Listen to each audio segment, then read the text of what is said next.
All right, it's 6 p.m. on Tuesday, January 23rd, 2024, and I'll call this committee of the Personnel and Finance Committee to order. And I shall note for the record, and the videos and recordings, whatever, that Alderperson Firmenich has an excused absence this evening, and Council President Russell is joining us by phone. Second item on the agenda is consider approving minutes from the previous meeting, and that's from the October 2023 meeting. I'll make a motion to approve the minutes from the October 24th, 2023 meeting. I'll second the motion. A motion has been made and seconded to approve the minutes from the October 24th, 2023 meeting. Is there any other discussion? Hearing none, all those in favor do so by saying aye. Aye. Aye. Opposed, same sign. The motion is carried. Roman numeral number 3, approval of the vouchers. Discuss and approve, consider approving the vouchers for October, November, and December. I'll make a motion to approve the vouchers for October, November, and December 2023. I will second your motion. Alderperson Russell, do you have any questions on the vouchers? I do not. I have some. On page... Go ahead, sir. Is both the new finance director and the old finance director at the meeting or on the phone? Yes, one is present in person and one we believe is on the phone. Okay. Yes, I'm on phone. Can I ask what upgrades were made at the festival grounds we paid Nino Electric almost, well, $900 for?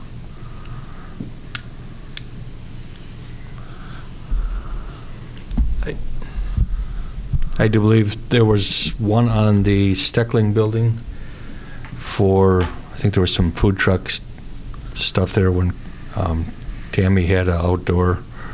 I think they did a couple outlets there on the Steckling building. I can follow up with Nick though and get back to you on that to double check. And there is considerable monies paid to one-way collision, one for a police Ford Interceptor and one for a Ford F-550. I believe that's from a deer crash.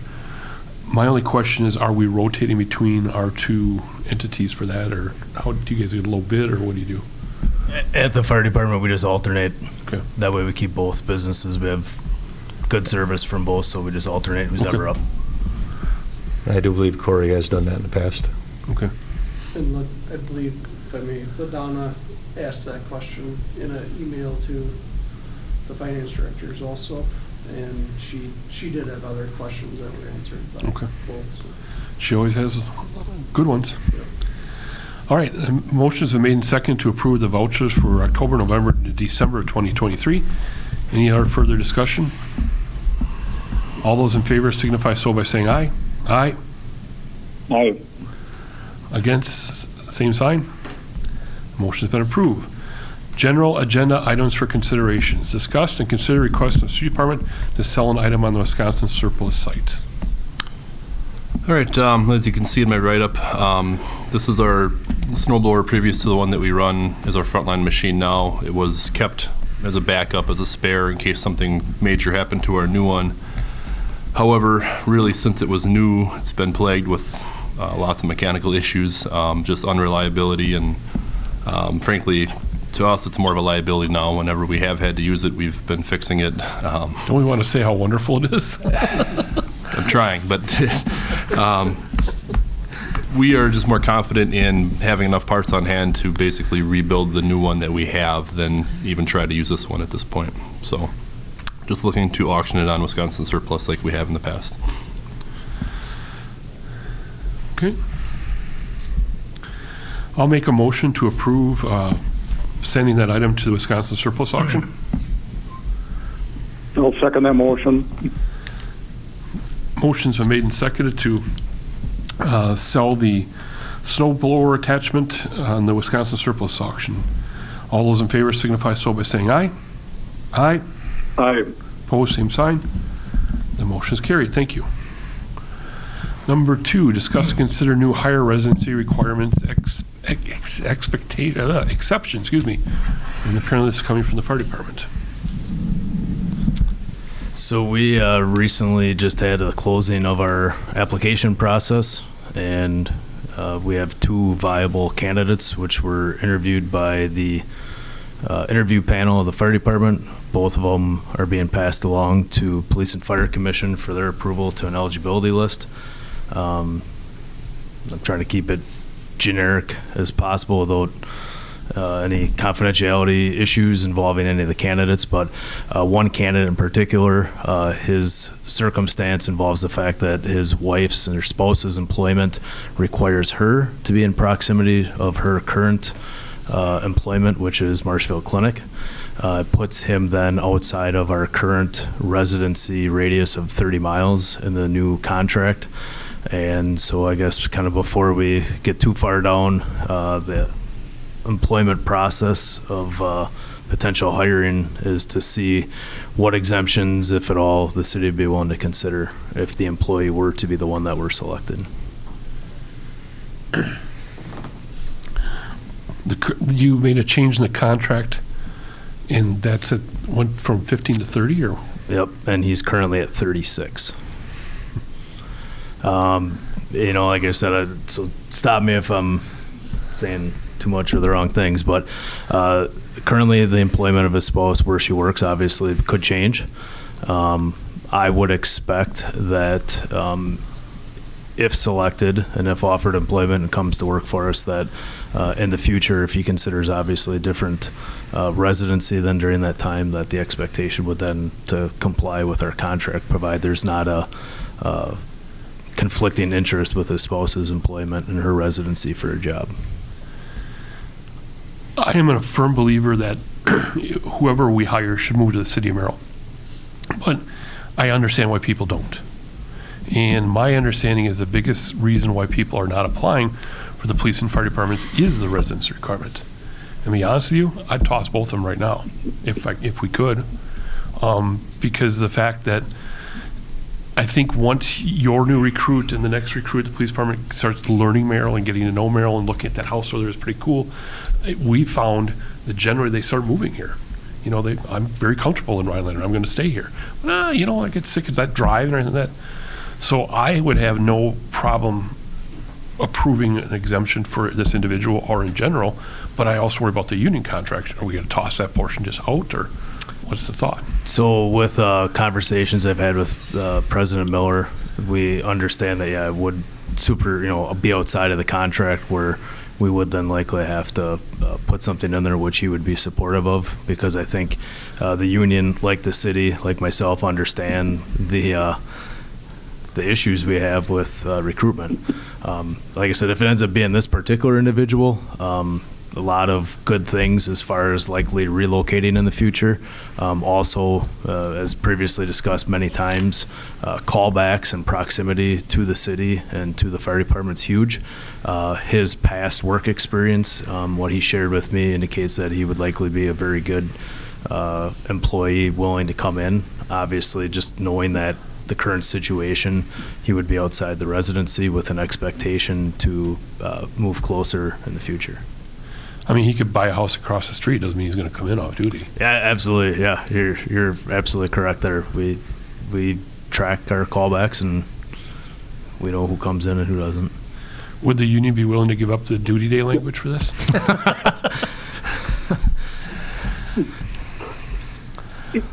I'll let you ask that one. Yes, Mr. Chair, go ahead.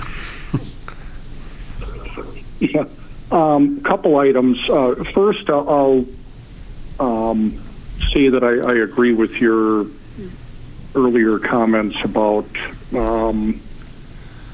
having, city employees for, I guess, just to lump everybody together and want them to, reside in the city of Merrill if possible. I think that's something, that has value and should be looked at a different meeting than this.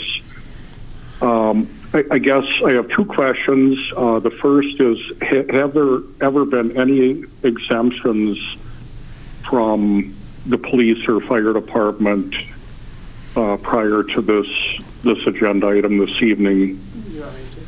I think the mayor and I both have acknowledged this. There was a mayoral officer whose wife actually worked for the same corporation, and he asked for an exemption, and it was kind of goofy how it ended up. It was like a tie vote, and nobody gave him an answer yes or no, so they just kind of gave him an exemption. So it has been done in the past, and he currently remains outside that circle. But he would be exempted under Okay. Act 10 anyways, because he's now, prior hire. Right, right. And then my second question is, would the exemption be temporary if the situation, called for this exemption for this individual, or would it be permanent? Well, you can say it's not going to set precedent, but it sets precedent. I mean, we would be, if we set this, if we change the rules for him, he could move next door tomorrow, but then a week from now, he could move to Green Bay, because we've given him an exemption. I guess my question to the administrator is, do we want to just say, in general, it's a 40-mile rule for all future hires? Or do we want to give this one person exemption? Then I think we should hire him first. I think you're safer at setting a new standard and not seeing if the union, but setting a new standard and going with that so that you don't have a 90-mile all of a sudden. Josh, can you give us history on when the 15-mile was put in, I guess? How far back do you want to go? I'm sure no. the mayor has all kinds of remembers different ones too. So, I think the residency used to be the city. The union wanted to bargain a radius, at which point the city I don't think was interested. They took it, I think, actually to like a referendum or something. Because Scotty Krause got hired about 88, and I don't think Scott ever moved into the city because they knew it was coming down the line. It went to a referendum, and the voter said, you don't have to live in the city. Yep. And It was a lot wide of them open. left. Yep. And So- police and fire. Yep. And then it came back in with, like, mentioned Act 10 and the radius that came back in. So, it's been, it definitely is a limiting factor, but we understand the value of having them close. But at the same time, too, we also need employees, too. So, Yeah, it'd be different if we had 15 applicants, we're at 2, so. If I made a motion Yeah, to, go ahead, Alderman Russell. Yep. Yeah. One final question for Chief Klug. The other individual that was vetted or made it, as far in the process as the individual we're discussing, are they in a situation where they're not within the city? I'm just curious and trying to get a feel for where these applicants are coming from. We got to be careful there, Paul, a little bit. yeah, so the other candidate also does not currently reside within the city This day. or the state. Okay. And yeah, so like I said, the actual process of selecting the candidate still has to be played out, but between the two to obviously determine. Right. But that we believe also has the potential of eventually relocating to the area as well. All right, thank you. The Go ahead. The other day, I was on the computer and I watched a video for the Fond du Lac Police Department, and they were going from city to city around the area, Oshkosh, Appleton, Green Bay, everything else, and they ended their video by saying, "You can live wherever you want. We don't have a residency requirement," and it ended. And I was like, whoa. That's something that's, I guess, out there. Can I make a motion to abolish the residency requirement? Tom? Of course, it'd be a recommendation. It doesn't change the contracts that are in existence now, but, except on a case-by-case basis. Because the union also has to weigh in on that. I don't know what their position is. Well, and I think we need to talk with the police union as well, because, again, Absolutely. I don't see a line out the door when I came in today for police candidates, and they're too short. And you're getting 2 applicants where you're at. That's something. Mr. Chair? Yes, Mr. Russell. Yeah. Is this requirement only for the police and fire department, or does it apply to the other city departments? We by law cannot require this for anybody except for police and fire and We maybe have department heads. Our utility operator with the treatment plant, Gabe Steinagel, has to be within 15 miles. That's in our personnel handbook. But it says Act 10, Mr. Russell, we can't make any requirements of those other employees. I think Okay. we'd probably be safer Okay. by saying that we'd make an exemption. Is I that agree, and then we handle this when the contracts come up next, Right. and we clean it up. right?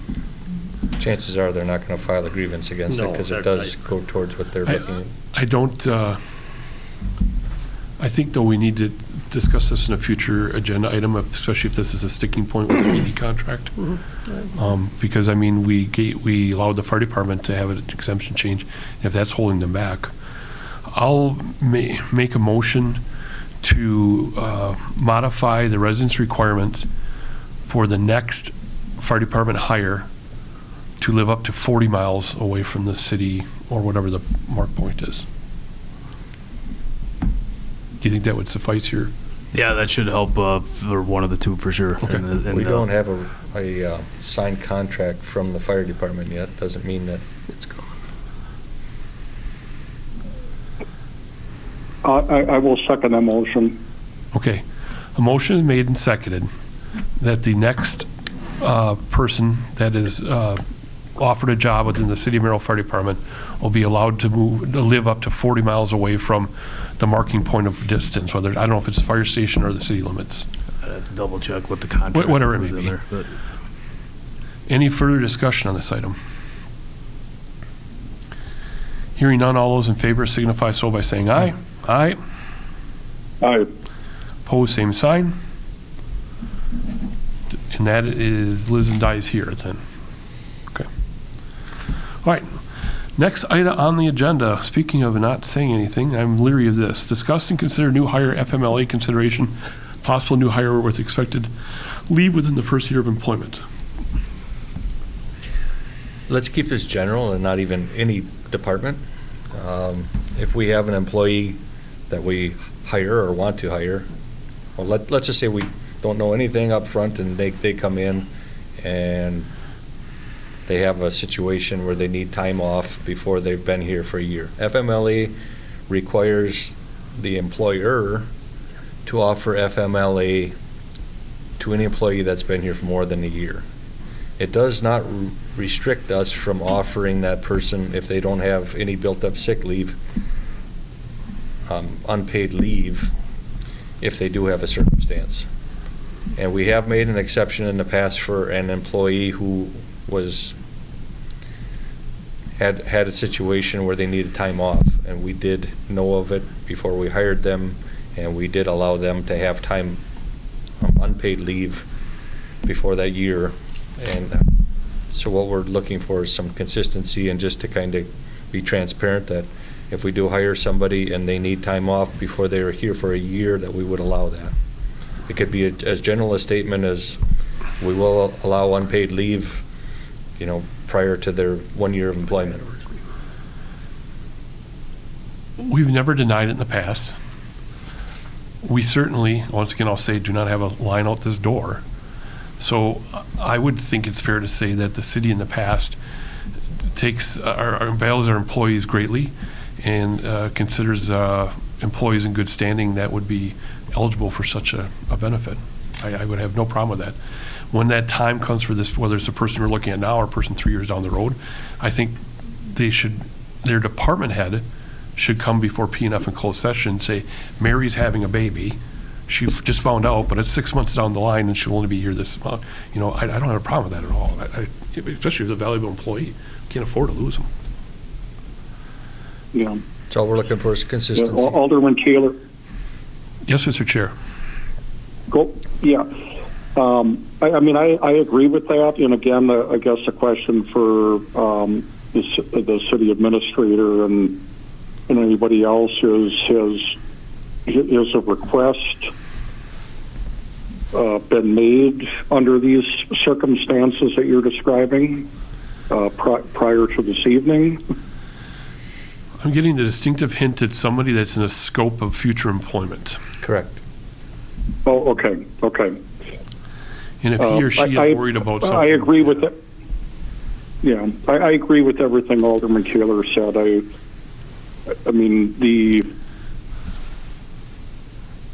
I like the recommendation or idea that the department head would come to P&F in closed session to provide the additional details needed to make a decision, but making the assumption it's a quality employee that's doing a good job, whether he or she's been on board for 6 months or whatever. I think, I think we have to, have that flexibility and make the FMLA more available than the state or federal guidelines, whatever it is, for that 1 year. We're starting to get into more lateral transfers where, people have benefits built up in other places, and for them to move, it kind of not prohibits them, but discourages them if they can't be treated in such a way, I guess. It is a employee's world. All right, you need more guidance than that, or? I don't think we need a motion on it, just as long as we all are Nope, I kind think of we're all in in the same. agreement with past practices and then moving Of forward. course, this whole council could change in a couple months. I think they're safe, though. Okay, thank you. Agenda item subsection 4, discuss and consider writing off personal property taxes for the following businesses no longer in business. Parent A, the 7/10/2023 property tax of $48.66, and I believe that is for 710 Prospect Street. Correct. Every evidence that I've seen shows that the business is out of business and we are unlikely to collect. Okay. And then the second item is Anderson Associates 2022 personal property taxes, including penalty and interest of $55.47 and the 2023 personal property tax of $48.66 for a total of $104.13. Alderman Russell, would you like to make a motion to write these off? I will make a motion to write both the property taxes as stated in the agenda. All right, I'll second his motion. Any further discussion? If not, all those in favor signify so by saying aye. Aye. Aye. Opposed, same sign. That motion is carried. Number 5, update on our WPS charges for city facilities. We had an awesome November, December. The only department that went over the bottom line was City Hall. Otherwise, everybody else has the WPS covered within their budgets. It's very good to hear. Any questions of the Finance Director, Unerdl? Okay. How much did City Hall go over on that, Kathy? Well, it's not only WPS, personnel, instead of working at festival grounds, they spent more time working at City Hall. So I think it was about $10,000, $15,000 over the 23 budget allotment.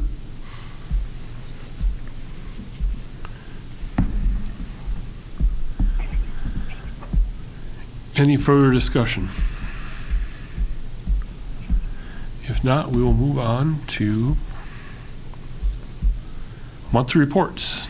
Mayor Haas. I'll be happy to answer any questions. And I'd like direction from this committee if you want me to continue doing that now since we have an administrator on board. If you want to include something, we'll read it. Okay. I mean, it's really not required, but it's always good to know what's going on. Yep.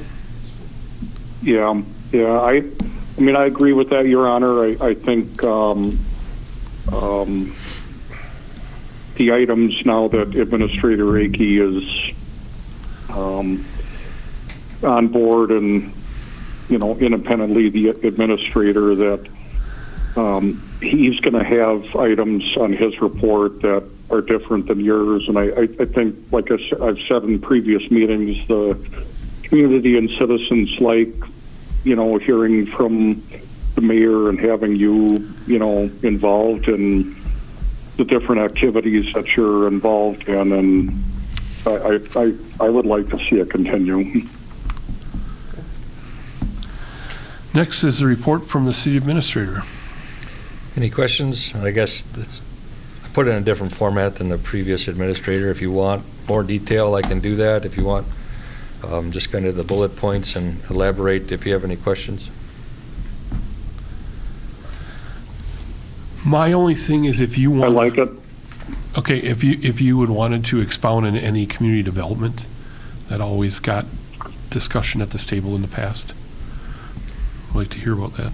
Anything that we can, we will. Okay. Yep, realizing a lot of it can't be said. All right, next is Kathy Nertle's Finance Director report. Happy to answer any questions.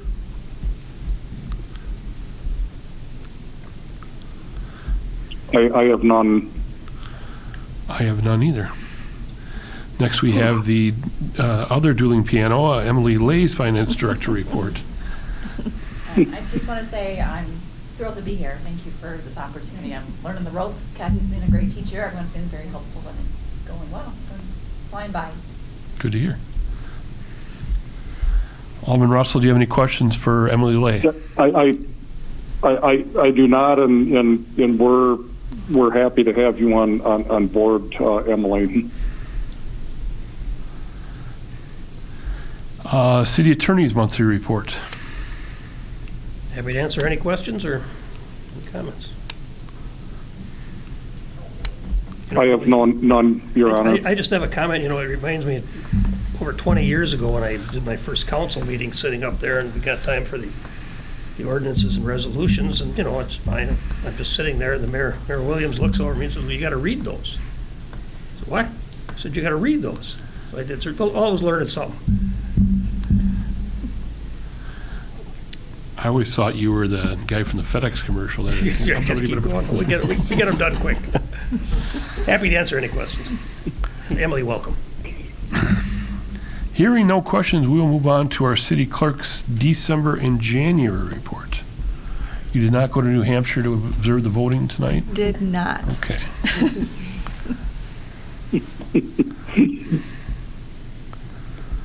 All right.